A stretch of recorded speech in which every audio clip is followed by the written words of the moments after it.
안녕하세요. 정치를 쉽게 풉니다. 정치의 10단. 현재 민주당에서 총선 상황실장을 맡고 있는 김민석 의원은 어제 이런 발언을 했습니다. 민주당은 시스템 공천이고 국민의힘은 사천이다. 민주당의 시스템 공천은 8년 전에 정해진 기본 틀이 유지되고 있고, 국민의힘은 한동훈 비대위원장과 윤재욱 원내대표에 의한 당무 기여도 채점으로 시스템 사천을 굳혔다 라고 말해서 크게 주목받았습니다. 물론 한동훈이 직접 채점하고 있다는 구체적인 증거는 제시하지 않았습니다. 하지만 여기에 한동훈이 크게 발끈하면서 김민석 의원의 지적이 맞았구나 라고 해석됐습니다. 이런 가운데 오늘 김민석 의원은 그 정보력의 실체를 드러냈습니다. 총선 상황실장인 김민석 의원을 중심으로 전직 국정원 직원으로 구성된 소위 국정원 선거 개입 감시팀을 구성한다고 발표했던 겁니다. 자, 여기에 김민석 의원은 이렇게 말했습니다. 최악의 관권, 검권, 공작 선거가 예상된다.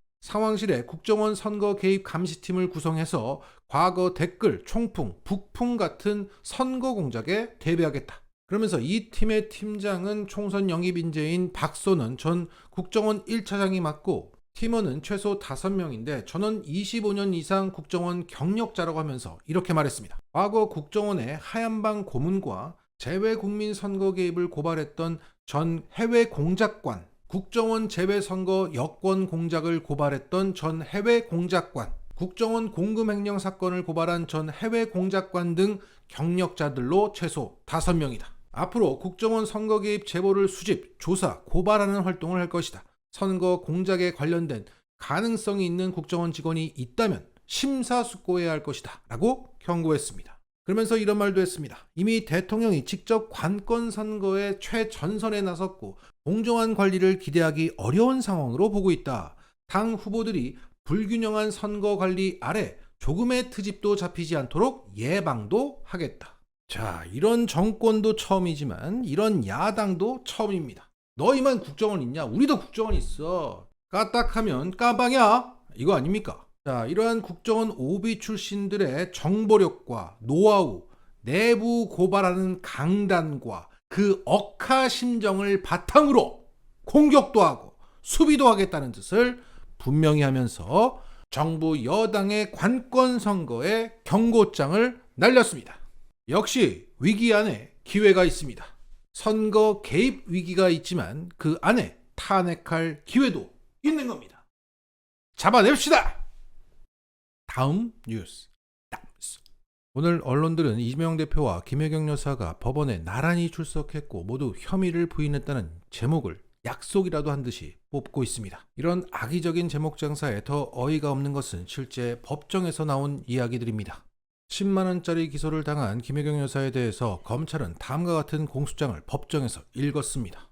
피고인은 2021년 8월 2일 12시에 서울 광화문에 있는 중식당에서 인당 26,000원 상당의 식사를 제공했다. 같은 식당에서 피고인은 수행자들에게 짜장면과 짬뽕 등을 제공하고 식사대금 10만 4천원을 결제하도록 했다. 배우자 이재명이 20대 대통령 후보자가 되는 걸 위해 기부 행위를 했다. 여기에 식사대금 10만 4천원이라는 부분에서 이 법원을 가득 메운 방청객 사이에서는 혀를 차는 소리와 함께 헛웃음 소리가 나오기도 했다고 합니다. 10만 원짜리 기소도 어이가 없는데 그 메뉴가 짜장면과 짬뽕이었다고 합니다. 그것을 두고 기부행위다, 공동정범이다, 모의했다, 인지했다 이러고도 있으니까 헛웃음이 나올 수밖에 없는 거죠.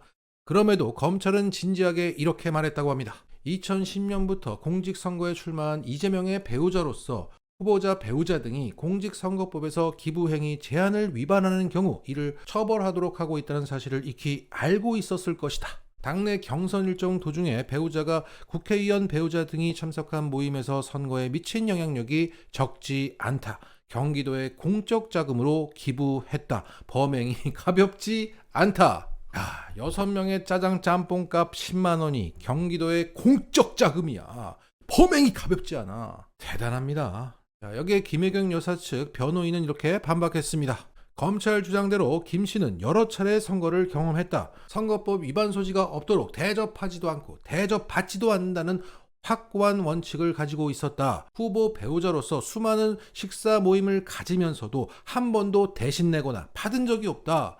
김혜경 씨는 수행비서 배 씨가 식사 대금을 결제한 사실을 모르고 있었다. 이렇게 말하면서 공동 정범이 될 수 없다는 의견을 내면서 반박했습니다. 자, 여기서 김혜경 여사는 자신의 밥값을 결제하면서 대접하지도 대접받지도 않는다는 원칙을 입증한 바 있습니다. 그리고 대접했다는 사실을 몰랐다는 것입니다. 그것을 입증하는 녹취 증거까지 있습니다. 하지만 검찰은 어려운 말 써가면서 중대한 범죄로 몰고 언론은 이런 디테일은 알리지 않고 그저 이재명 부부가 법정에 나란히 섰다며 조롱하고 있을 뿐입니다. 천벌을 받을 거예요. 라스뉴스!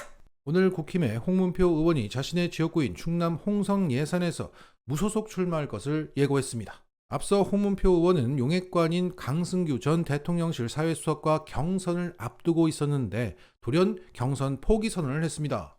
작년부터 강 전 수석이 대통령 시계를 지역에 뿌려서 사전 선거운동을 세게 했고 동일 지역구 3선 이상 30% 감점이라는 국힘의 경선 룰로 인해서 경선을 치러봐야 떨어질 것이 너무나 자명한 상황이기 때문입니다. 그러던 와중에 오늘 홍문표는 채널A 기자에게 이렇게 말했다고 합니다.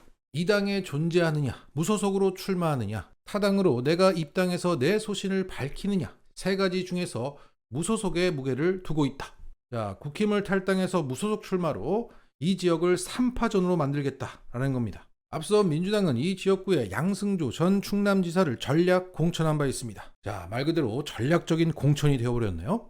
자, 이 충남 홍성 예산은 전통적으로 국힘 우세 지역이고 지난 총선에서 180석 바람이 불었을 때도 홍문표가 민주당 후보를 9% 차이로 이긴 곳입니다. 그리고 역대 선거 결과까지 감안한다면 국힘 대 민주당이 6대 4 정도의 구도라고 봐야 합니다. 따라서 3파전으로 치러진다고 하더라도 민주당이 당선될 것이다 이렇게 말씀드릴 수는 없고 3대 3대 3 정도로 보고 뛰어야 할 것입니다. 결국 누가 나와도 국힘 당선 지역이었는데 이제는 누가 될지 모르는 지역구가 되었다. 그래서 홍문표도 무소속 출마를 감행한 것이겠죠. 자, 이 정도만 돼도 민주당 전략 공천의 승리라고 할 수 있습니다. 그리고 원래 민주당 양승조 후보는 천안 을에 가기를 원했습니다. 하지만 오늘 이런 입장을 밝혔습니다. 저 양승조는 선당후사의 정신으로 중앙당 결정에 따라 홍성 예산의 출마 귀감을 넘어 승리로 보답하고 충남에서 민주당 승리의 기폭제가 되겠습니다. 천안이 저 양승조를 낳아주고 키워준 어머니 같은 존재라면 홍성 예산은 유능한 행정가로 만들어준 토양입니다. 어머니와 같은 천안, 토양이 되어준 홍성 예산이기에 두려움 없이 뚜벅뚜벅 걸어서 승리로 보답하겠습니다. 네, 좋습니다. 민주당 불모지인 충남 홍성 예산 지역에서 최초로 민주당 깃발을 꽂으시길 바랍니다.